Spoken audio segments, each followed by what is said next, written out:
Hello, YouTube. Let me tell you about a very interesting period of history and also tell you about a very powerful diet that people had used. I want to do it so you will know about the history, not by watching Netflix and idiotic presentation of the history of the old Eastern Europe that you can see in some of the programs that they show and feature movies and serials and so forth. I want to tell you how it really happened. I think you will find it fascinating. The Rus were a people in early medieval Eastern Europe. They were originally Norsemen, mainly originating from present-day Sweden, who settled and ruled along the river routes between the Baltic and the Black Seas from around the 8th to 11th century Common Era.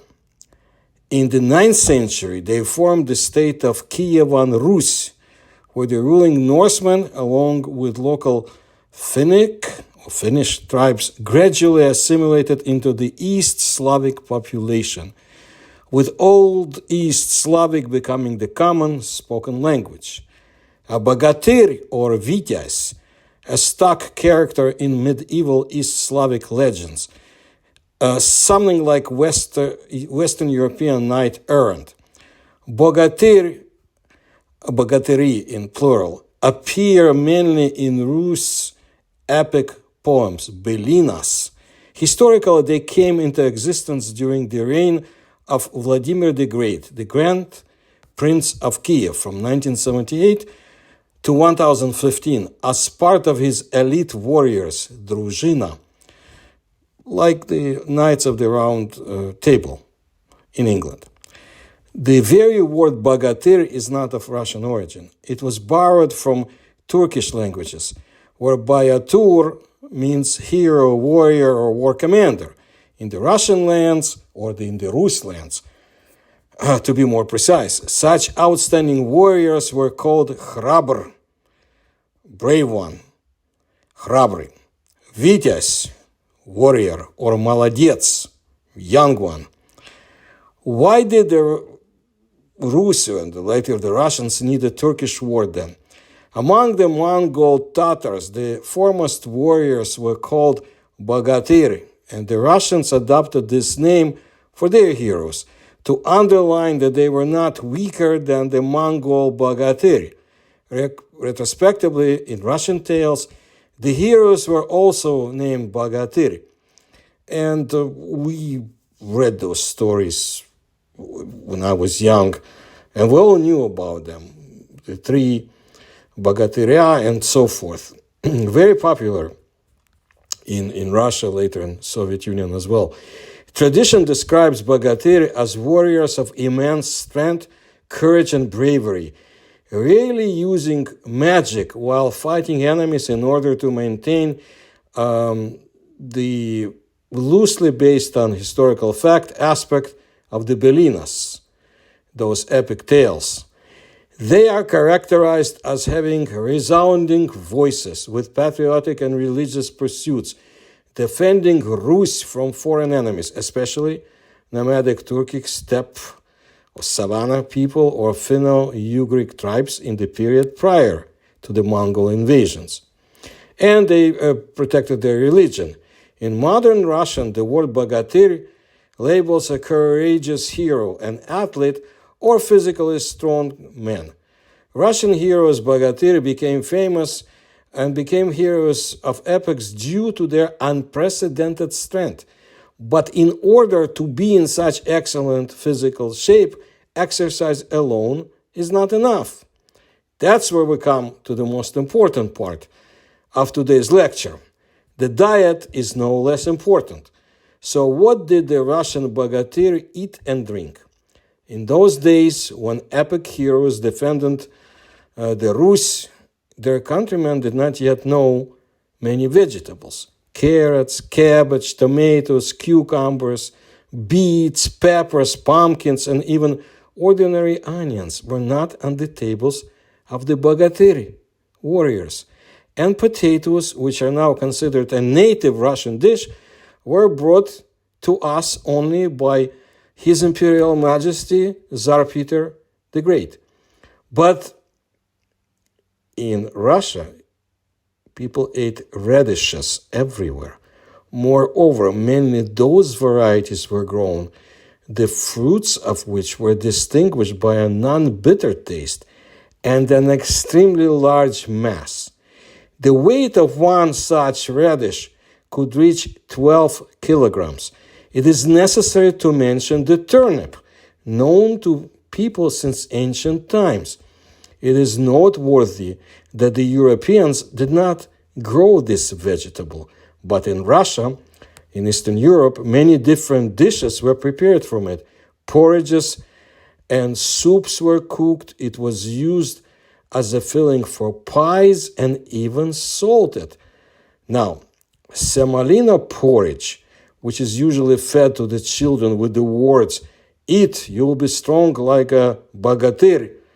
Well, we were lied to by the adults. In fact, the heroes Bogatyr did not eat that semolina porridge at all, because in epic times it simply did not exist. What can I say? Even if our usual oat flakes appeared in Russia, well, that was quite recently. As for the Russian soldiers, they ate porridge made from whole oats, which they stewed in the oven for a long time in order for the grain to soften. Butter, hemp, or linseed oil was added to the porridge. Yes, hemp. Peas were also quite common in Russia. Porridges and stews were cooked from it. In addition, peas were added to the dough for pancakes and lipyoshki, or Russian tortillas, or tortillas, whatever way you pronounce it. It cannot be said that the meat on the table of the bogatyr was freely available. Rather, the opposite is true. However, if there was such a lucky chance that the meat was there, it was often game or wild animal meat. Moreover, the warriors were almost always in the field, and they had no choice but to eat what nature itself gave them. So the basis of the heroic diet was fish. In addition, it was convenient to take it on the road in dried form. Soups were also cooked from dried fish and added to porridges. See, foreigners do not know the pleasures of such fish. For example, wobla, or Caspian roach, is the Russian delicacy that people enjoy with beer and friends.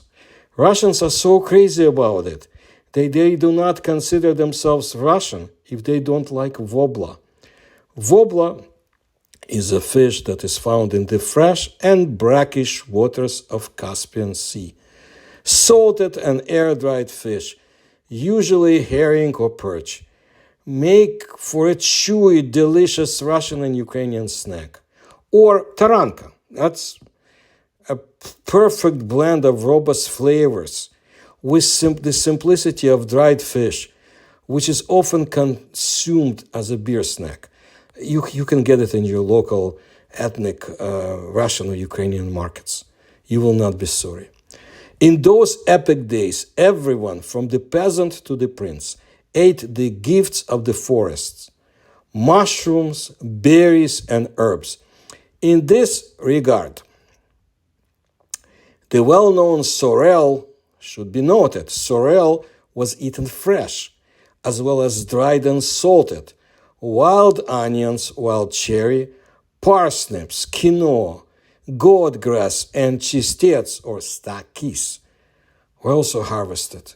A wide variety of dishes and pie fillings were prepared from mushrooms, and of course, mushrooms were harvested for the winter, mostly dried. I remember that. We used to do it a lot too.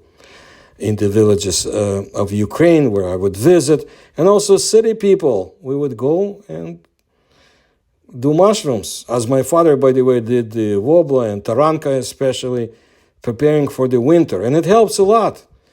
Helps against scurvy and against the cold winters. And the berries were soaked and or boiled into jam. Since there was no sugar at that time, honey was put in the jam. The warriors did not drink tea and, of course, no coffee. Not because they considered these drinks harmful, it's just that in the old days in Eastern Europe and Russia, they were not known. Basically, the bogatyr drank water, kvass, and kisel. Kvass is a fermented, cereal-based, low-alcoholic beverage of cloudy appearance and sweet-sour taste. Sublime. Kvass originates from northeastern Europe, where grain production was considered insufficient for beer to become a daily drink. The first written mention of kvass is found in Primary Chronicle, describing the celebration of Vladimir the Great's baptism in the year 988. In the traditional method, kvass is made from a mash obtained from rye bread or rye flour and malt soaked in hot water, fermented for about 12 hours with the help of sugar and bread yeast or baker yeast at room temperature. My mother used to make it many decades ago in Ukraine, and I will never forget the taste. Of course, you can buy industrial variety today, some not bad, but homemade is always better. Kisel is a simple dish with the consistency of a thick gel. Kisel can be made of grains, oatmeal, rye, wheat, peas, sweet fruit, and berry or from milk. It belongs to the group of cold solidified desserts, although it can be served warm. The latter, by the way, was fermented like dough, for which it got its name. A little sour flour was diluted with water and boiled. It turned out that such a thick mass that they did not drink the jelly but ate it with a spoon or cut it with a knife. Milk, sour cream, or honey were usually served with the kisel. So, Russian bogatyr heroes had plenty of reasons to be strong. And now you know the secrets of that diet. So I'm sure you will buy turnip and you will know how to make pea, tortillas, and porridges and so forth. All of it is good food. But as for the bogatyr, they became strong. Some faced foreign enemies. Some faced dragon-like creatures. But that's for another video. And that's what I wanted to let you know today, to introduce you some of the history from the land where I'm from, and also give you hints about some of the best diets you can find anywhere on the planet. If you like my videos, please kindly support my research through the links you'll find in the description to this video. Please like my videos. Please tell others about my work. Thank you.